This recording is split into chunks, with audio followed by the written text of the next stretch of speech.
Okay, this is going to be chapter 34 of the book God dictated to me as he dictated the Torah to Moses and the Hebrew Bible to many other men.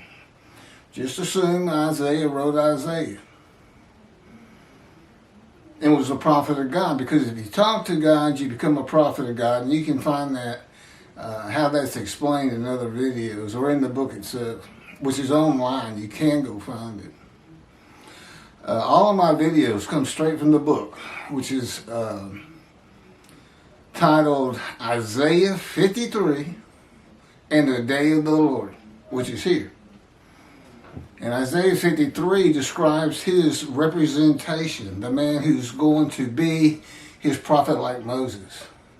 God's righteous servant is the prophet like Moses, and he is Moshiach to boot, as was believed in the Talmud by the ancient sages and rabbis of our time. Chapter 34 is called God's Power in Creation.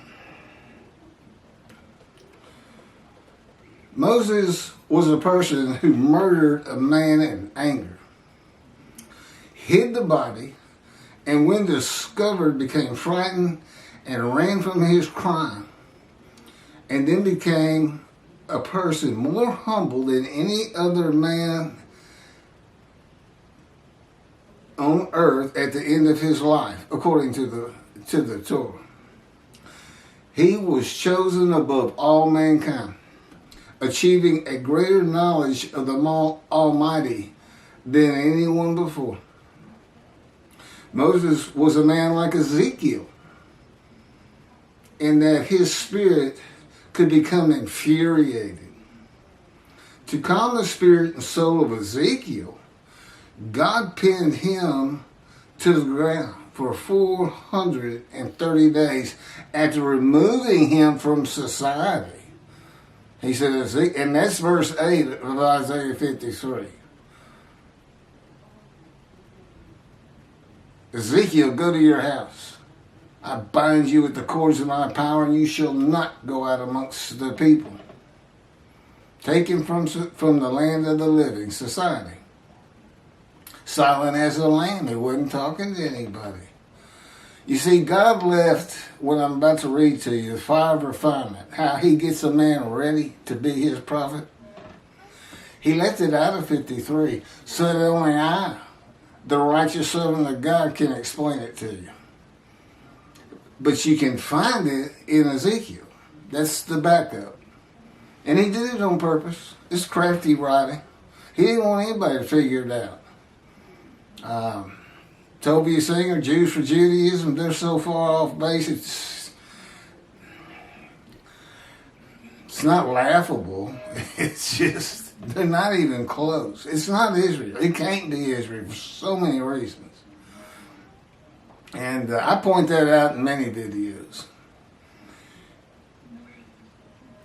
But that's God's representation for this day, because there's two covenants to deliver. And those two covenants are written into the two books he dictated to me, but primarily Isaiah 53 and the Day of the Lord. They're activated when they get published. It looks like the book's an attack on Judaism. It's not.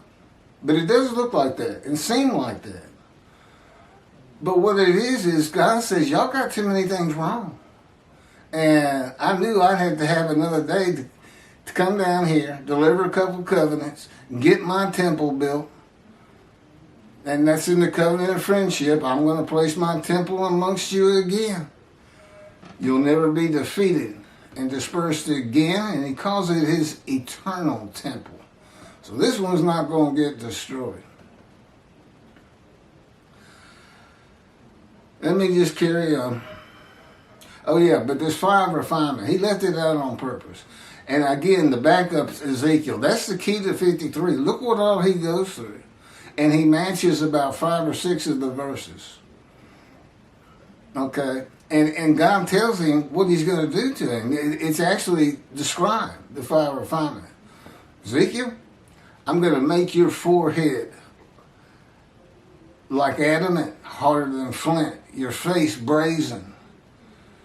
And you shall have no fear or dismay from my people.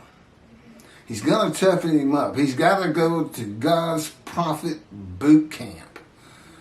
That's what I call it. Because it's just, I'd rather be a cadet trying to be a Navy SEAL or a Marine than go through what he's put me through. But it changes you. You become a different man, and the man he wants to use. Nobody's born to be a prophet. It's just too much that goes into it. And to be with God constantly, 24/7. I don't have to pray to talk to him. I just have to say, God, and he'll say, Keith, what? 16 years now. Yeah, well, that's how far along I've been in the fire of refinement. This kind of tells you where my spirit was as far as being furious and easy to anger. Yeah, we took care of that, so you don't have to worry about it.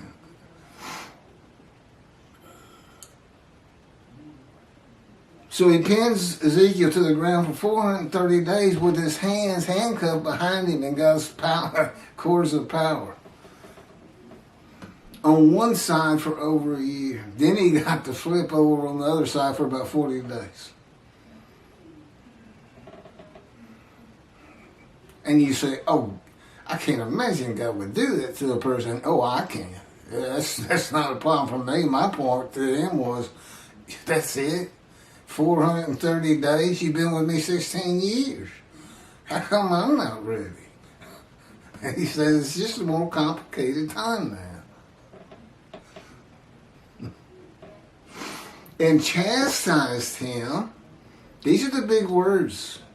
Crushed and bruised, pinned to the ground, maltreated. Those are the big six of Isaiah 53. Wounded, punished, crushed, bruised, maltreated, chastised. When God chastises you in his words and he's maltreating you, that's something that can hurt you to your very marrow. It goes deep. More so than a human being doing anything to you. Until he was suitable and humble enough to be a prophet to the Assyrian Babylon exiles and teach the words God teaches him during this time, which I believe I have, but it's the phrase when he tells Ezekiel to eat this scroll. That's telling you that, and then he says, now go speak these words to the people. Those are his words. And obviously this is a 215-page book pointing out things he wants straightened out. And I mean quickly. As quickly as we can do it. It's been a long time, and it's time to get to Israel. A man does not go from being hot-tempered enough to kill another man to being the most humble man on earth by being the leader of hundreds of thousands of men and women and known to converse with God. That enlarges the ego of a man. And it's not a humbling experience. In some manner not spoken of in the Torah, Moses was put through God's fire of refinement, of punishment, and chastisement, maltreatment, just as Ezekiel was, to be suitable for his purposes. As all of God's prophets are to one extent or another. It depends on the tasks to be done. It is his way of preparing them for his purposes, from simply writing his words to being leaders of men. God's righteous servant of Isaiah 53 is the prophet like Moses, who endures the fire of refinement, chastisement, punishment, maltreatment, crushing, and bruising by the hand and words of God, the power of God, doing these things to you. In his fire of refinement, God incites and brings out your emotions, everything, anger, sadness, embarrassment, And it just never ends. He's relentless. And of course, he doesn't sleep, which means I rarely sleep. I didn't know I could stay up for 4 days straight, but I've learned I can. Sleep deprivation. I'm telling you, he's very thorough. God incites and brings out emotion and calms the spirit of a man eventually in his words and power. It humbles a man. That's why we know Moses went from this angry murderer who ran away from his crime into the most humble man on earth. That one phrase tells me he was in the fire of refinement. But there's other things you can point to from Moses to know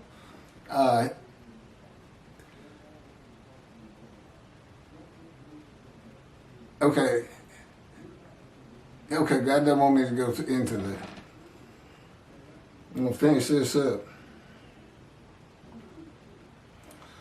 When God uses his power to change the spirit of a living man in life, in his creation, in the fire of refinement, it is not to be taken lightly.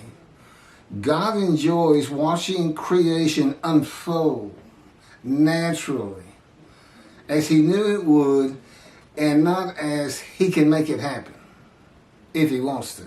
Speak it, will it, and it is so. Not changing it in his power. That is nothing to him. If he thinks it and wills it, it is.